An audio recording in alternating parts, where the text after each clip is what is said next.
All right, plebs, mostly, but not exclusively, of the USA. It's been a big couple of weeks in British politics, and you Yanks are going to get the lowdown on what's been coming on over here. The lowdown and the hoedown. With the return back from hiatus, who better to comment on British politics than the mighty, mighty Tom Laird?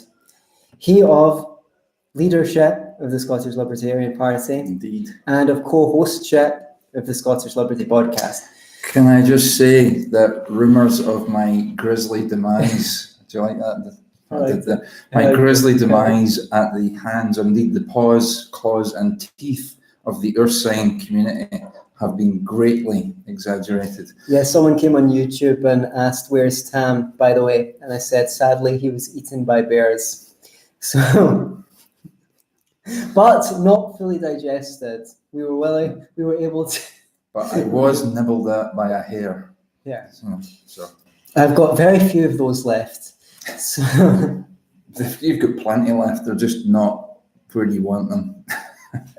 Or any decent person would want them. Adam Smasher is with us. Tom could be a bear. I am quite beary, actually. I do have. Is that your view on amount of hair? Is that your view on the stock market as well? Are you very bearish? I'm quite bearish on the stock market as well. Yeah, so but I am apart from my heed, obviously, I'm extraordinarily hairy. Women often boast that their hair was long at one time and they could sit in their hair. I can still sit in my hair. Well, I once had hair down to my ass, but I realised I was covering my best feature, so I had to cut it. Let's get in the picture here. So you're going to teach us about the British, Scottish / British political landscape. A lot of people over there might know that we had a European parliamentary election and that the results were quite interesting and very meaningful. A pretty good result for a new party in the UK called the Brexit Party. You may have heard of them. They are literally weeks old. Okay, it's quite a feat. It's unprecedented in British electoral history where somebody has formed a party and within a matter of weeks been able to mount a successful election campaign and win seats in the European Parliament. And how much of the percentage of the vote did this new party win? I reckon that, now that's a good question. I would hate to just off the top of my head, but I'm going to have to do it anyway. It's about 38%, I reckon, or no, 40. If you actually, okay, the Brexit Party themselves got around about 38% roughly, but by the time you add in people who voted for parties who claim to be to implement the Leave process, then it's a majority for Leave. Some of them might know that UKIP. I know that a lot of libertarians in America are fans of Nigel Farage or his appearances in the media over there. I don't know if he's a full. You say Farage, I say Farage. Do you say Farage? I say Farage. I've got a garage, Nigel not Farage, a garage. But everyone calls him Nigel Farage. Okay. So the thing is, Nigel Farage. I'm not sure if he is a libertarian, but he's got a libertarian streak. He makes libertarian noises. From time to time. Yeah. Now did he form the UK Independence Party? We're going to tell people a little bit about No, the UK Independence Party was formed by a guy called Sir James Goldsmith, now deceased, who was a sort of merchant banking tycoon. He was big in the 80s with the whole takeover bid thing and the whole public limited company thing. He made a fort. But he was already a rich man. His daughter was Jemima Goldsmith, who married Imran Khan, the former cricketer, now the president or prime minister of Pakistan. And I think she also had a dalliance with Russell Brand. Ooh. But then who didn't? I think you did at some point as well. But that was a mistake. I pitched he caught, just to be clear. I closed my eyes. I closed my eyes and pretended it was a girl. So So a very beardy girl, a bearded lady. Actually, if I could imagine Russell Brand in a dress, he wouldn't look much unlike that Israeli trans whatever person who won Eurovision that time. Remember that beardy bloke in a dress?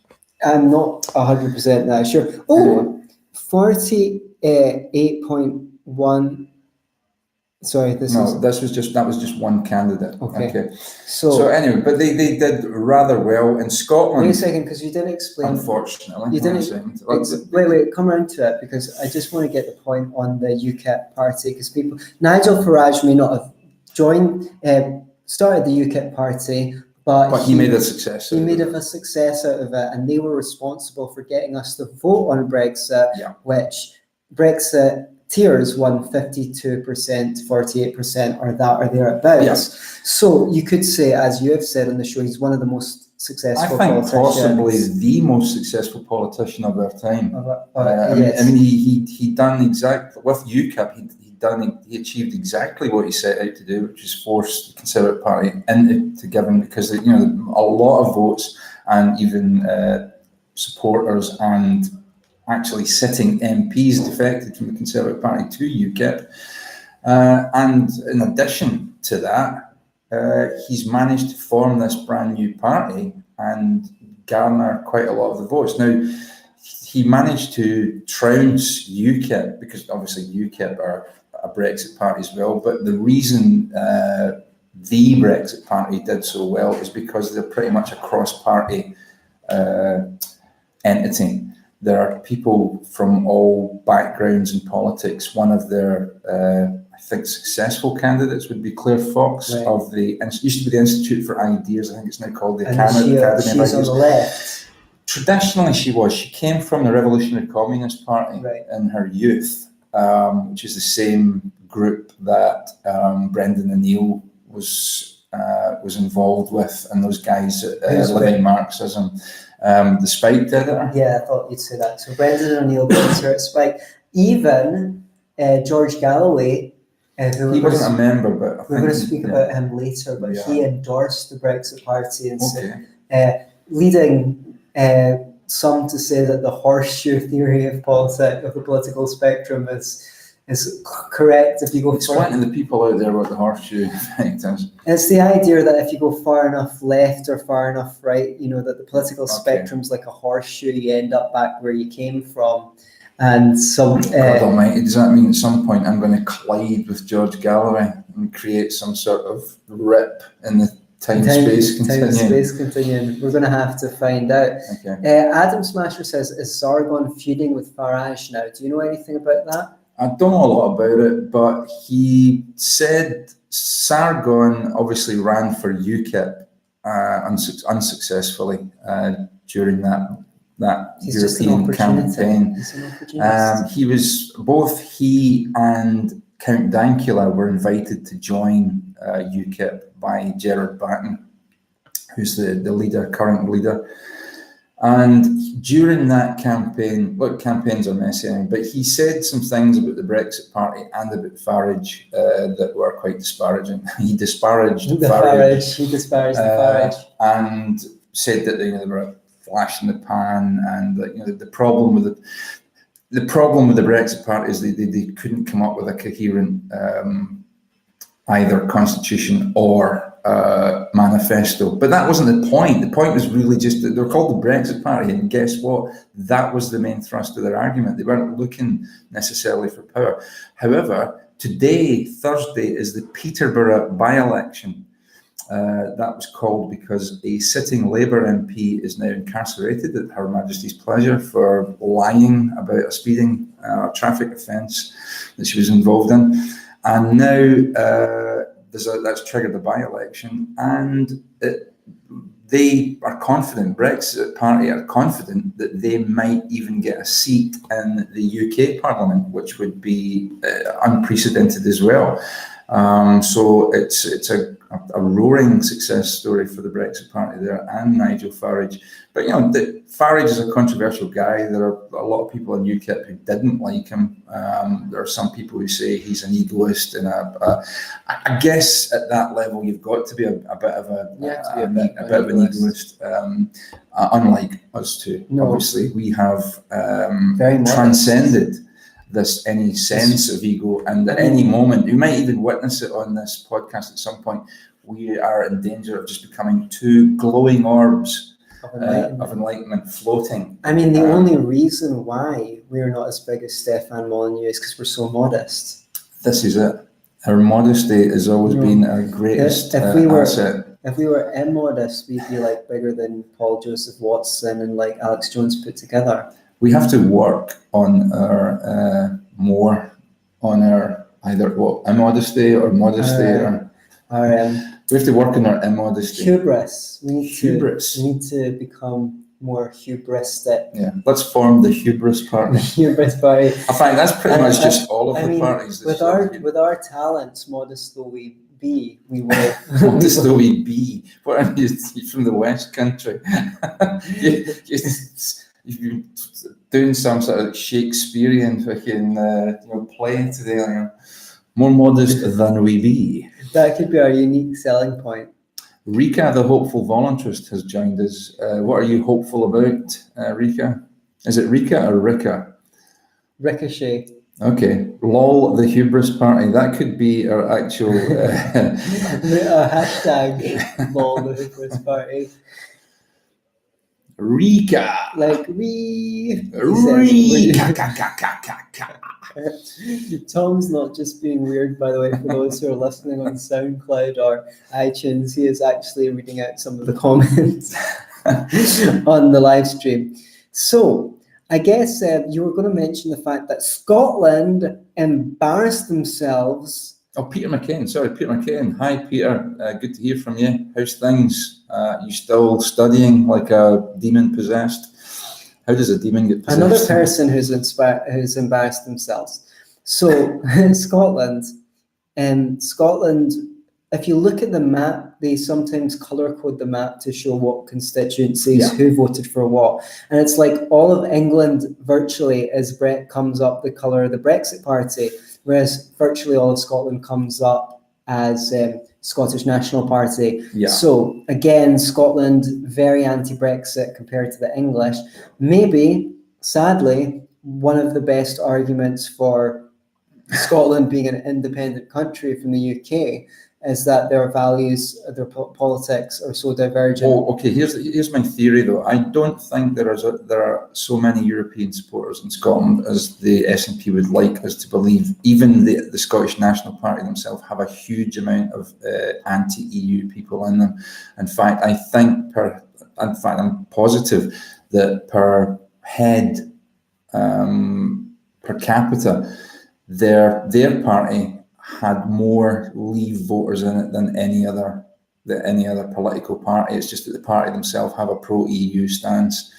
I think why people are voting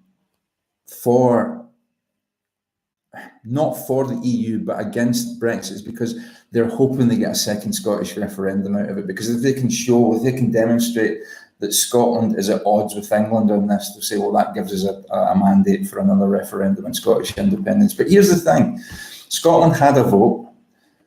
They decided to remain, Scotland as a whole decided to remain within the UK, which was democratic. By 55 to 45, so it was still a small margin. Yeah.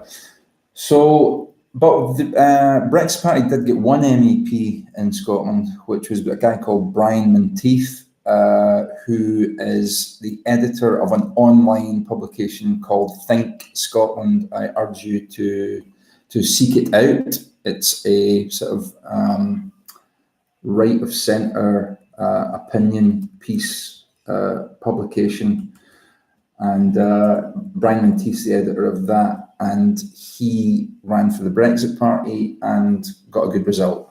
So good, congratulations to Brian Menteith there. Actually, we might try and get Brian Menteith on the show. That would be good, yeah. It's worth mentioning that the two major parties in the UK, the Conservatives and Labour, did absolutely horrendously in the European parliamentary elections. Did they get any seats? Labour, I think they may have retained some of the seats that they had, but no, they've done pretty badly overall. And in Scotland, the Labour Party done spectacularly badly, considering that Scotland was a absolute Labour fortress, a stronghold for the Labour Party. In fact, it could be argued that any time that the Labour Party got into power in the UK is because of the Scottish vote. It could always be relied on, but that monopoly was broken in Scotland by the Scottish National Party, and they basically absorbed the Labour vote. Yes, I think because under the Blair years, the Tony Blair years, the Labour Party was seen as too right wing for Scotland. Like their attack on civil liberties and their participation in the war on terror, their pro-war stance was seen as a betrayal of whatever left-wing values people here thought were associated with left-wing. Yeah. I'm not so sure that I'm as optimistic as you. I don't think there's a bunch of anti-EU Scottish independence voters deliberately voting for SNP because... Not deliberately voting for against Brexit. Yeah, I don't think that in the recent election, I don't think there was a ton of Scottish voters voting SNP because they want out of the European Union or because they want out of the UK, but also want out of the European Union. I don't think they're sitting there going, well, I'm against the EU, but I'm going to vote for the SNP anyway. There might be some, but I think it's a really small number. I think the people who are likely to want out of the EU hate the SNP and will not vote for them. It's a good point and well made. I'm not sure if you're correct. Time will tell. Peter McCain has asked the question, what do you think Labour's prospects are after the collapse of the Tories? I don't know. They've done pretty badly themselves as well. Yeah. I don't see them being able to capitalise on it, to be quite honest. Who knows? It's an open field now. I think possibly that two-party monopoly might be in the way to being broken, which is no bad thing, really. But we'll see what happens today in the Peterborough by-election. That will be an interesting result.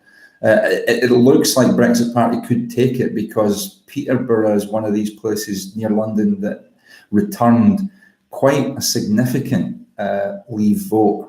So it's looking good for Brexit Party there. So here's hoping, because something has to change, And if you to listen to the mainstream media, whether it be the BBC or Channel 4 or any of the newspapers, even newspapers that are supposedly on the right, like the Times, you would not think that people were pro-Brexit. You would seriously think that this was something that people were against, and they're not. There's a certain element of the UK society that's for London, for example. Sadiq Khan's London voted to remain.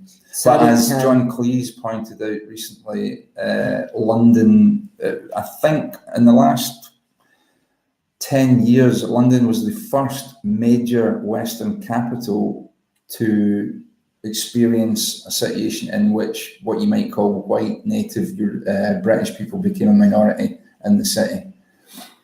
Right. So Sadiq Khan, for those who don't know, is the mayor of London. He is. What's his ethnicity? Do you know, I believe he's South Asian in his ethnicity, so whether it's Pakistani or Indian. I'm assuming it's Pakistani. Yeah, me too. Now, the funny thing is, he recently... Not that matters, he's just a dick. He recently came out, and, well, the reason why it's relevant is he does have a sort of social justice warrior bent to him. So he recently protested Trump's trip to the UK, and Trump made a couple of funny tweets making fun of him irreverently. So that's just I can't remember specifically what he said, unfortunately. But about Trump, he was tantamount to basically calling Trump a fascist white supremacist. That's basically what he called Donald Trump. Sadiq Khan is making a lot of noise, covering up for the fact that he's pretty bad at his job, and London, the crime rate has gone a little bit out of control, to say the least. Is anyone good at the job of being mayor? Well, I think generally speaking, Boris Johnson, actually, to give him his due, Ken Livingstone, who I don't have a lot of time for politically, I think was quite popular as mayor of London, and a lot of the things that Boris Johnson got the credit for when he was mayor of London were things that were initiated by, Christ, I just mentioned his name and it's going completely, Ken Livingstone, while he was mayor of London. But this Sadiq, it's actually, when you look at his record and you look at the things he said, Sadiq Khan is the fascist. Not Donald Trump. It's by which measure? By the fact that he's a liberal, the things he wants to crack down on free speech. Right. He's pretty much. Donald Trump replied, at Sadiq Khan, who by all accounts has done a terrible job as mayor of London, has been foolishly nasty, in inverted commas, to the visiting president of the United States, by far the most important ally of the United Kingdom. He is a stone-cold loser who should focus on crime in London, not me. ... It's really funny because also Jeremy Corbyn, who's the leader of the Labour Party and the opposition to the ruling government, the Americans don't have an equivalent of that, do they? It would be like... Equivalent of what? Like leader of the opposition. So it's not like Hillary Clinton gets to lead the Democratic Party. Right. Okay. Right. I don't think there is. So, but here, right. So, if you had, say, Donald Trump running against Hillary Clinton here, even if Donald Trump wins the prime ministership, Hillary Clinton retains her position as head of the opposition. Yeah. So we have a head of the opposition who's Jeremy Corbyn. He's very left wing. There was some thought that he might be one of the good lefties, the old-fashioned lefties. Like there's such a thing. Yeah, I know. But you know what I mean, good on foreign policy, good on civil liberties, etc., etc. Right. But he seems to have not really lived up to the promise. Now, the interesting thing is he was attending these protests against Trump's UK visit. Yeah. And it's like, you idiot, what if he wins the next election? It's not likely, but God forbid he became the Prime Minister of the UK. He's then snubbed Donald Trump, who's still going to be Prime Minister, who's still going to be President, rather, and we'll have to deal with him diplomatically. It's the double standard that annoys me, because you don't see them protesting against, I don't know, the David Cameron meeting with the House of Saud or whatever it is. Well, they make sort of grumbling noises, but they don't really, that vitriol isn't there. The Emperor of Japan, who was responsible for all those war crimes, and also, it doesn't matter. We consistently entertain leaders that have been war criminals. I mean, Bill Clinton bombed that munitions factory in Sudan. George H.W. Bush waged that war in Iraq, where 100,000 civilians were killed, and they bombed power stations and sewage treatment plants so that the hospitals didn't have any electricity. I'm just going to go and close the door because Mr. Sammeroff's incapable. Bush, obviously, what do you need to say about Bush? He launched the war on terror. Obama started these atrocities in Yemen. All of these presidents have done far worse things than could be conscienced. What makes Donald Trump so singular? Why does he get singled out? It's so annoying. It's what he represents to the left, really, and even to mainstream conservatives. Because there's a whole bunch of cucks conservatives who are joining in the anti-Trump bandwagon, people like David Frum, but there's ones in the UK. Can you remember any anti-Trump conservatives in the UK as well that are doing the cuck thing? Oh, there's loads. I think Anna Soubry would definitely be one. The Conservative who went to the what was Chuka Amuna's party called? They done dismally. Change UK. All right. Yeah, there was a party called Change UK. It ran in the European elections as well, and that was a confederation or a conglomerate of different people from different parties as well, but they all were passionately against the democratic choice that the people made, because as we all know, people are too stupid to vote. But fine, but these people sing the praises of democracy all day long until democracy does what they don't want it to do, and then suddenly democracy's bad. Democracy's fine as long as the people are voting the way they want them to But vote. they keep on going, low information voters, like people were tricked over Brexit. They were tricked to vote for Brexit. But they don't think that people were tricked to vote against Brexit. Yeah. It's so frustrating. So there were some personalities that have been in the news in the last month or two that you wanted to comment on, and me too. Okay, me too. Hashtag me too. I want to comment on them. The first one we'll go for. Okay, George Galloway. Some of the people in the United States may be aware of George. Okay, he's been a talk radio host. Can you just mention before you go on? During the war in Iraq, I was about to do that before you interrupted me. Thank you very much. Right, I'm giving you a bit of background. Okay, George Galloway was a talk radio host here in the UK. Now, he's just been fired. Previous to that, he's been a member of Parliament and has had quite controversial and, I would say, extreme leftist views. He's extraordinarily anti-Israeli. He was pretty much, as Antony said, he was dragged before the Senate committee in the United States to explain his support, or their perceived support that he gave to Saddam Hussein. Now, it's a fact.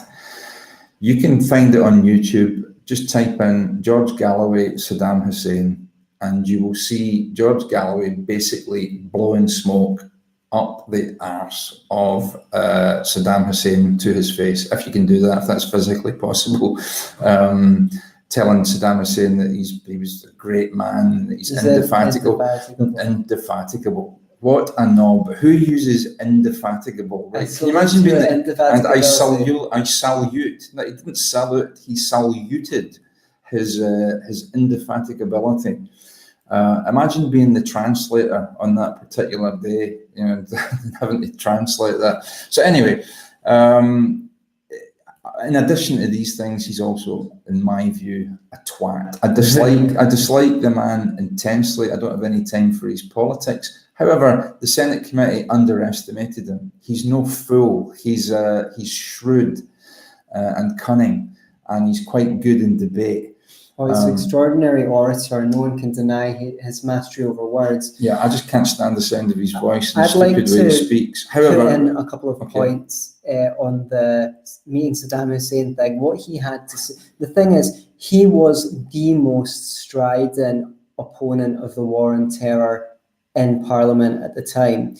He himself was indefatigable in trying to stop the war on terror, the war in Iraq, the war in Afghanistan, whatever his other faults are. Yeah, but do you know what? I bet you if we were having a war against Israel, I bet you George Galloway would be only too pleased. That's neither here nor there. I think it's quite here.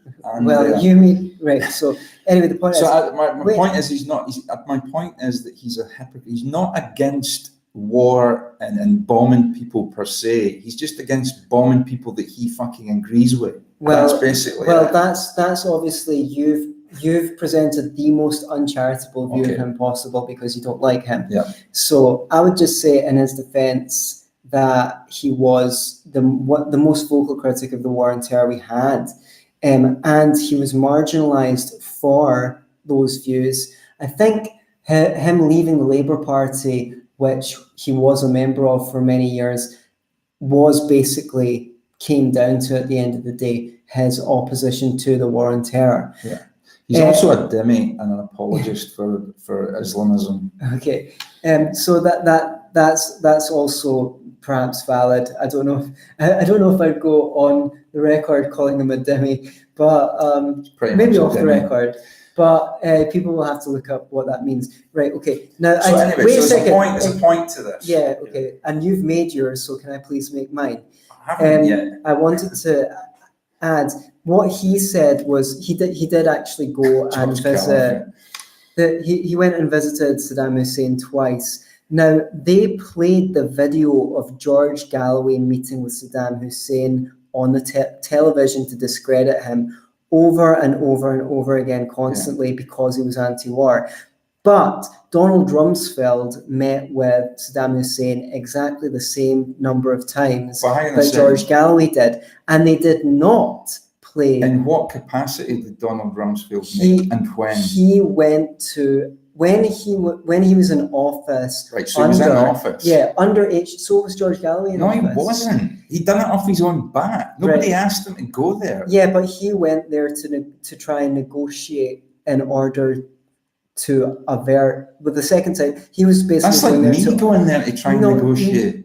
Wait a second, I think he was a member of parliament at the time. He was, so what? He wasn't... Yeah, he was going there to try and avert a war with Iraq. So the thing is, Donald Rumsfeld went to Iraq to sell Iraq weapons, which they used against Iran in the Iraq-Iran war. Yeah. And they didn't play the video of Donald Rumsfeld meeting with Iraq over and over and over again on the television because Donald Rumsfeld was for the war on terror. But George Galloway was against the war on terror. So they took that as a propaganda piece and they kept on playing the clip of him talking to Saddam Hussein in order to discredit him and the anti-war movement in general. I think it did pretty much discredit him. Right. It did, but I think you're on the wrong side of that. I'm not going to say you're on the wrong side of history. You're on the wrong side of that dispute because the only reason why they kept on playing George Galloway meeting with Saddam Hussein was to discredit the anti-war movement. I have to reiterate my point. Nobody asked him to go there, right? Yeah, he was going there to try and avert the war on terror. Okay, at any time while Iraq was at war with Iran, did he go there and try and stop? He went there twice. Did he go and try and, while he was blowing smoke up Saddam Hussein's arse, did he at any point say, although you're indefatigable, you're a ruthless dictator who tortures people, kills people, murders people, you know, and invaded Kuwait? Why would he if he was trying to actually get Saddam Hussein to... We actually digress, right? So that's a bit about... you can find, just type in George Galloway, Saddam Hussein, and make your own mind up, okay? I don't like the guy. I think that's vastly apparent. However, he recently was sacked. This is why we're talking about him. He was sacked from his talk radio show because he allegedly made anti-Semitic comments. Now, he didn't make them during his show, so he wasn't working, so to speak, when he made them. He made them in his own private Twitter feed. I don't think they were anti-Semitic. It was basically a nature of a jibe. There was a football match, or as you call it in the US, a soccer match between Liverpool and Tottenham Hotspur. Liverpool won. I'm guessing George Galloway's a Liverpool, not supporter, but sympathiser, because Liverpool's quite a left-wing area, or gets that reputation. It's very much like Glasgow. Industrial area, shipbuilding, that kind of stuff. Tottenham has a reputation for being, is it about middle class, or it's certainly there's a huge Jewish following of that team, and Tottenham had quite a large Jewish population at one time, and one of the nicknames of Tottenham Hotspur is the Yids. Well, they call themselves the Yids, the Yid Army.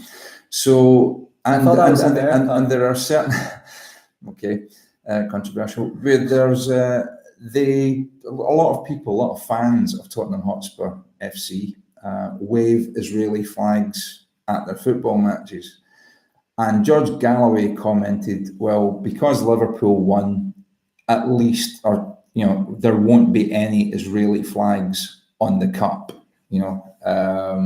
and his employer has decided that this is an anti-Semitic comment, and he's been sacked, and George Galloway has said, I'll see you in court, and he's going to sue them. Now, as a libertarian, I think an employer has a right. I don't know, first of all, I don't know what George Galloway's contract is with his employer, right? I haven't read it, so I don't really know what's in there. Maybe there's a clause in there that says if you say anything, whether or not you're on air or whether it's in private, and we don't like it, we'll sack you. Maybe that's in his contract. I think an employer has a right to be a dick if it wants and sack you for absolutely no reason whatsoever.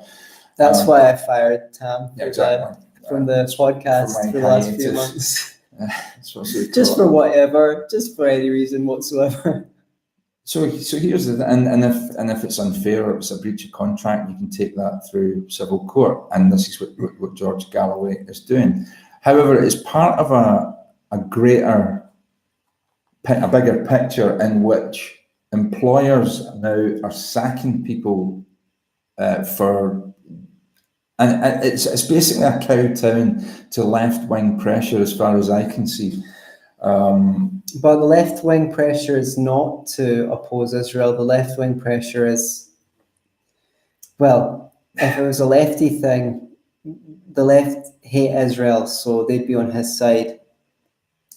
I guess so. It's complicated. It's more complicated because it's just part of overall social justice warrior culture where you can't say this, you can't say that. You can't say that, but there is a kind of thing at the moment about anti-Semitism. The Labour Party has been accused of being extremely anti-Semitic. There is an element, I believe, it's my assessment of the left, that there is an element that are pretty much good old-fashioned Jew haters. I'm sure Antony might disagree with me. There is an element of the left that are like that. The communists, in fact, the Soviet Union was extremely anti-Jewish. They didn't quite wipe them out the way that the Nazis did. But if you were a Jew in the Soviet Union, you were pretty much a dissident. Well, yeah, I mean, my ancestors came to Scotland in 1905 to escape persecution in Ukraine. Yeah. And part of the reason why there were so many Jews involved in Bolshevism was because the Russian Tsars had a history of pogroms. Pogroms against the Jewish people. So they're like, oh yeah, let's get rid of the Tsars and stuff like that. And then they go, oh, it's a Jewish conspiracy. But the thing is, that was continued. The communists continued to persecute the Jews and scapegoat them. So I don't know, there's Jew hatred everywhere, so I'm sure that there's Jew hatred on the left. Wasn't Marx a self-loathing kind of Jew? Well, he made many. He has a couple of essays on what he doesn't like about Jews, right. And you can read Marx on Jews. I quoted Marx on these alt-rightists. A lot of them are so fucking ignorant. One was speaking about Marx on Facebook, and I quoted Marx on Jews to him, and he was like, totally shocked. He'd never even heard that Marx wrote against Jews, and he was like, oh, I love Marx now, jokingly, but I think he was a little bit embarrassed by his own ignorance. The point is, I think a lot of the time, obviously, speaking against Israel is conflated with anti-Semitism. Some of them admitted that that's their trick. In the US, if anyone criticizes Israel, they say they're anti-Semitic. In Europe, they bring up the Holocaust. But I would say that even though I've got serious problems with Israel, I would say they're like Trump in a way that people single it out as though it's the only state in the world that's And I guess it's the only state in the world guilty of abuses. I think the left's zealous picking out Israel is maybe disproportionate. That's certainly true. I mean, much as I dislike George Galloway, and I do dislike him, I don't think he's an anti-Semite. I would love to say he was. It would just be another thing I'd like to dislike about him. But I honestly don't think he's an anti-Semite. But he is vehemently and rabidly anti-Israeli. I think he made a jibe. I think that it was basically a jibe. It was half joking.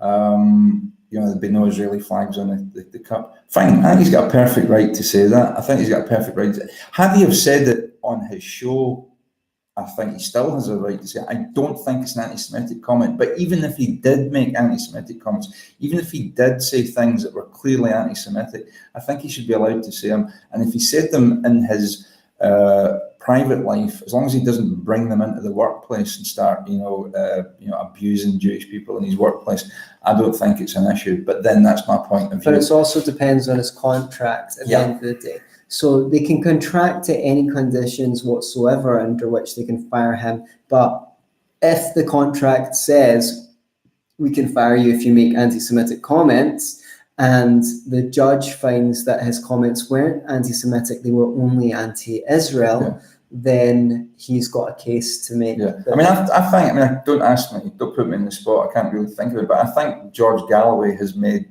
worse comments. And I know he's had a lot of complaints. Is it Talk? What's it called? Talk Sport? Yeah. And Talk Radio. I liked listening to his talk show sometimes, but what I found really annoying about him is he'd interrupt people, put their put their mic off while they were trying to talk to him, make his That's point. That's a common thing with talk show hosts. I know, but he'd make his point, and then he wouldn't really let them make their point. I found it quite funny as a so-called anti-war person that he's one of these people who tends to go to war on anyone who disagrees with him. Like, he's got such a flaming temper. Yeah. I've told you he's not anti-war. He's just that's your opinion. No, I think it's a good assessment. That's your opinion. Right. It's just your opinion. That's just like your opinion, dude. I think he's spoken very well against all the wars since 9/11, from Syria, Libya. He spoke to deter military action against Iran, and I think Did he speak out against Russia's war in Chechnya? Well, I wasn't around when Russia invaded Chechnya. I think you were. Yeah, but I was a very small child. Anyway, the point is completely irrelevant. When was it? It was the late 90s, I think. Okay, so I wasn't mid-90s. I certainly wouldn't have been thinking about it. So anyway, I think he's done a good job in the anti-war movement. I think his anti-war speeches are worth listening to, and you can find them on YouTube and decide for yourself, because Tam's clearly so vehemently anti-George Galloway that he can't even find any. Vehemently? He can't find. Is that a cross between any, Bohemian and... I swear to God, if George Galloway came out and fucking cured cancer, Tam would be like, but he's not really against cancer, though. He's not really. Yeah, he just wants to put. He's against to put medical corporations out of business. He's against certain kinds of cancer that he happens to be against. Like, if he only cured half of the cancers in the world, he'd be like, yeah, he may have cured leukemia, but he's not really anti-cancer. I don't think there's any danger of George Galloway because he hasn't curing anything. He hasn't other than ham. He hasn't worked hard. He is a ham. He hasn't worked hard enough to cure those other cancers. Yeah. Like, anyway, not everyone can do everything. Also, if you really want another good laugh at George Galloway, type in George Galloway Rulalenska cat, right, into Google or into YouTube, and you will see George Galloway pretending to be a cat on a reality TV show, dressed in a leotard and licking milk out of a saucer for the delectation of a red-headed woman called Rulalenska. I thought it showed that he was game, that he was willing to actually play. That he was actually willing to play the game show. No, he's a tit. Anyway, so we're moving on from George Galloway to Dominic Raab. Who the fuck is Dominic Raab? People at home are wondering. Okay, Dominic Raab, I think, is quite a bright light within the Conservative Party in the UK. Is he not a conservative? You could argue. He makes some good libertarian noises, but he's just recently become my personal hero. But he's one of the contenders for leadership of the Conservative Party now that Theresa May has resigned. He's not as high profile as the other contenders, such as Boris Johnson and Michael Gove, but I remember him appearing before a parliamentary committee on Brexit, and Dominic Raab was involved in negotiations with the EU over Brexit. he's certainly bright, he's articulate, and he makes a lot of good libertarian noises. I like him. And recently he's got into a little bit of hot water because he refused to say that he was a feminist. In fact, he wrote a piece, and it escapes me now actually, if you check this out on Spiked, you type in Dominic Raab on Spiked, they do an article on this. Ella Whelan from Spike actually does the article. But as you know, in the US and certainly in the UK, you just cannot say that you're not a feminist. You've got to show that you're with the sisterhood. And Dominic Raab said, "No, I'm not a feminist." In fact, he called feminists bigots in one of an article he wrote for a political publication. And despite getting a lot of flack for that, he's so far stuck to his guns. It may damage his prospects as a leadership candidate for the Conservative Party. But he's called feminists out on a lot of their crap, and he refuses to call himself a feminist. And I quite enjoy that. I think he done the right thing, and I think it took a bit of courage to do that, because he must know, he's not stupid, he must know that'll damage his prospects. But it might improve his it may, because a lot of it might resonate with a lot of people. The worm is turning, maybe. Yeah, and it kind of shows that he's not a rollover. If this is a guy that's going to do any kind of negotiations, you like somebody who's going to be able to stick to their guns a little bit and say, like, well, no, this is what I believe, this is a principle, and if you don't like it, I've got others. No, I'm going to stick to it. So I enjoyed it, but one of the things that unfortunately Ella Whelan wrote when she wrote the article on him, and she was basically praising the fact that he stuck to his guns. But she says, "I'm not interested whether or not a man's a feminist. What we should be asking is more like, are you in favour of free childcare for all?" Fucking free childcare for all. Well, I'm in favour of free childcare. Do you know why? My mother took care of me, and do you know what? She didn't charge me a penny for that. Can you believe that? And lots of mothers out there take care of their kids and don't charge a penny for it. So is that what they mean by free childcare for all? Or do they have something else in mind? Or do they mean, I'll have lots of kids and some other fucker can pay for it? Right, yeah, that's probably what they mean. Yeah, I'm not in favour of that. Your kids are your kids. You're responsible when you decide to have kids for their healthcare, their education, feeding them, taking care of them, spending time with them. That shit is on you. And if you don't like it, don't have kids. Right. So I've got a real problem with that. And everybody thinks that feminists have waved the olive branch recently by really pushing for paternity leave for men. I think paternity leave for men, mandatory paternity leave for men is retarded, right? I think mandatory maternity leave is retarded. But with paternity leave, and you go, okay, well, look, feminists are pushing for paternity leave. That shows that they're not just about women. They're really caring about men as well. No, bullshit. They realise that a big advantage that men have had in the workplace over women is the fact that men don't get pregnant. So what it is, it's a leveler, it's an equaliser. So what it's to do is it's not so that men can get time off as well and we can take care of the kids. Horseshit. It's really so that when two people go for a job and one's a man and one's a woman, the man no longer has an advantage anymore. If paternity leave is also mandatory for the employer as well, so it removes that barrier. And that's the real reason. So you're losing out on months of experience if you're a woman and you get pregnant and you have to leave the workplace. Men will also lose out months of experience through mandatory paternity leave. Now, I think it's fantastic if you're going to have a child, if you save up some money so you can take off some work and spend more time with the baby. The evidence, or if your employer values you so much that they're prepared to actually give you time. Fantastic. Yeah. But the problem with these mandatory things is obviously people are in a position to choose the best options for themselves. And often these are going to force people to make less good options and less good choices. People might decide to have children that wouldn't. People might decide not to have children that would otherwise have children. And the thing is, like, you can come to Scotland, I'll show you around my area and show you what the welfare state has done in the area of town that I'm staying in. Very controversial, but, you know, in my area, you see people walking down the street with their children, calling them the C word if they're misbehaving. And these people are rewarded with free houses, some of them. They get council houses for they're bribed by the state. People who shouldn't have children, in my opinion, my very controversial opinion, are bribed by the state to have children. They don't look after the neighborhood. There's garbage everywhere because they don't own their own properties. They don't feel like they've got a state. There's stakeholders in the community, and they treat it like a public restroom.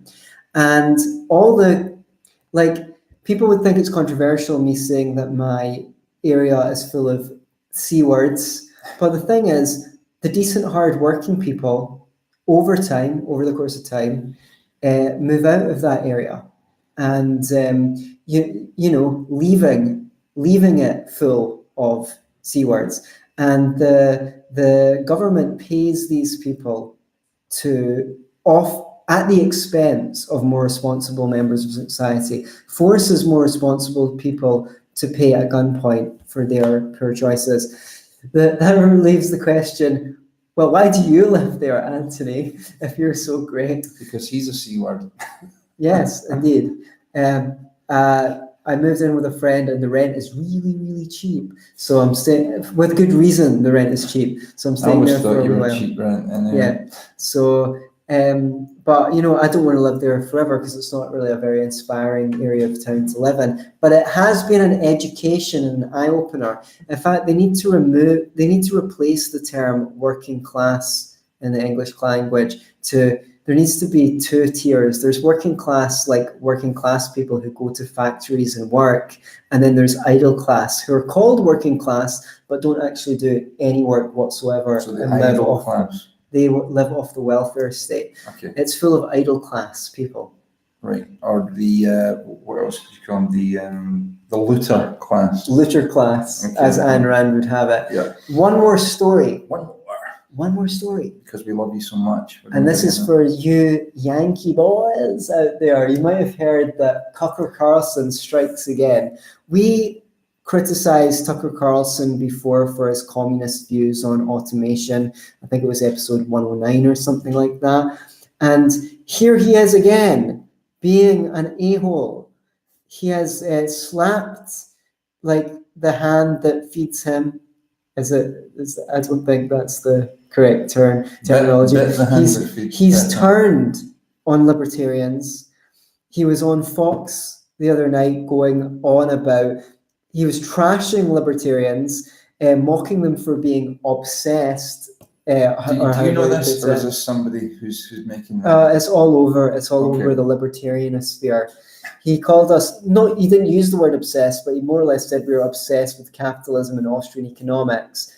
You may remember that last year he gave some talk about how, it's not all about economics, it's our families and stuff like this.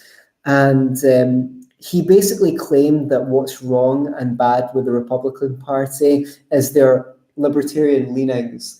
I'd love to see the Republican Party's where are those libertarian leanings? Yes. If anybody could give us an example, or maybe even film some libertarian leaning from any conservatives. I'll just be someone following Rand Paul around with an iPhone, trying to catch him saying something libertarianish. Yeah, that's just absurd to suggest libertarian leanings. They couldn't lean a little bit more, could they?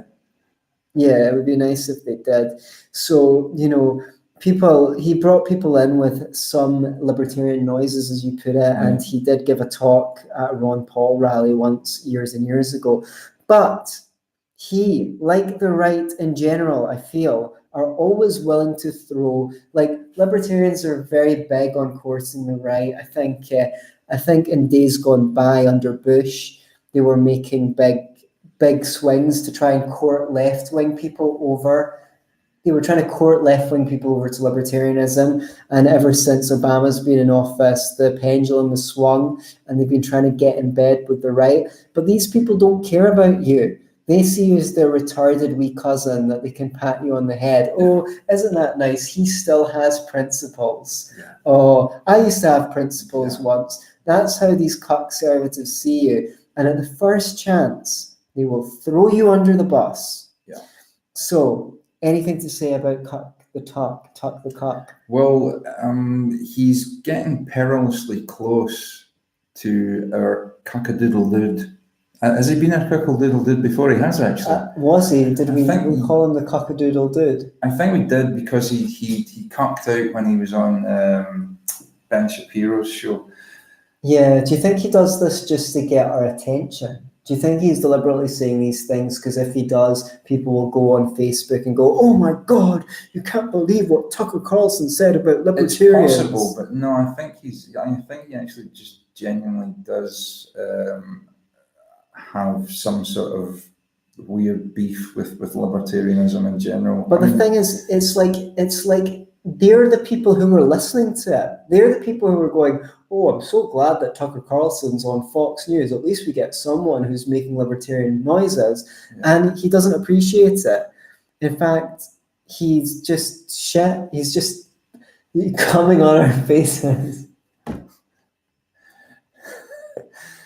I'm absolutely astounded by that last. Well, I mean, a lot of people might like that, though. You might. I've got a beard. I don't want to be picking that shit. Just when you thought it couldn't get any worse.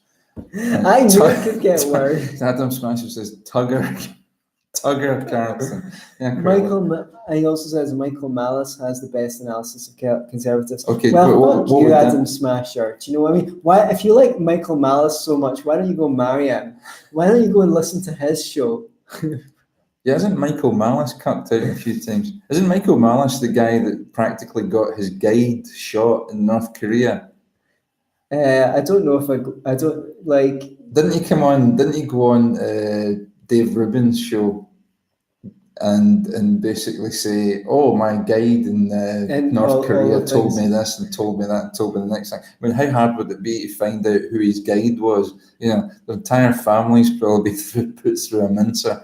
You know, a bit like Michael Malice. He's a bit of a mincer. Well, I think that we should probably conclude the show for this week. It's good. Do you like Michael Malice? I love him. Okay. He's got us. I think we'd have a great pint with him. He's got a good sense of humor, and I think he's been on Joe Rogan's show a few times as well, hasn't he? It would be great to have him on Scottish Liberty Podcast. Who, Joe Rogan or Michael Malice? Either or, but I was speaking about Michael Malice. So send your messages to your messages of love to say that you should come on Scottish Liberty Podcast. Did we want to say? Oh yeah, Scottish Liberty Podcast now has Patreon. Patreon, yes, we do. I never agreed to this. A lot has changed since you've been on the air, sunshine. We're in danger of becoming our own cuckold-doodle-doos. Patreon.com/Scottish Liberty Podcast. Well, it has been said that Scottish people are very tight-fisted, and it has also been said that Jewish people are very tight-fisted. So you're getting the double. I know. Here. I don't know what that makes me, but actually, the most tight-fisted people in the world are the listeners of the Scottish Liberty Podcast. because we've got a grand total of 2 Patreons, and the show routinely does over 1,000 hits. But maybe people don't want to give Patreon their money. Have you thought about that? Well, if that's the only reason why you're not donating, you can email me personally at frequency528@hotmail.com. Wait. Oh, sorry. At frequency528@hotmail.co.uk. Otherwise, go on patreon.com/Scottish Liberty Podcast and pledge your $3 or $5 a month. That would be really, really helpful. Okay. Peter McCain has asked when the AGM, he's referring to the Scottish Libertarian Party AGM, an event not to be missed, especially if you remember. This year it's going to be in Kilmarnock. If you check the website, I believe it's up there. If not, check on our Facebook page, but it's in September. So yeah, It's a long, long time from June to December. There You go. at home, don't go cucking.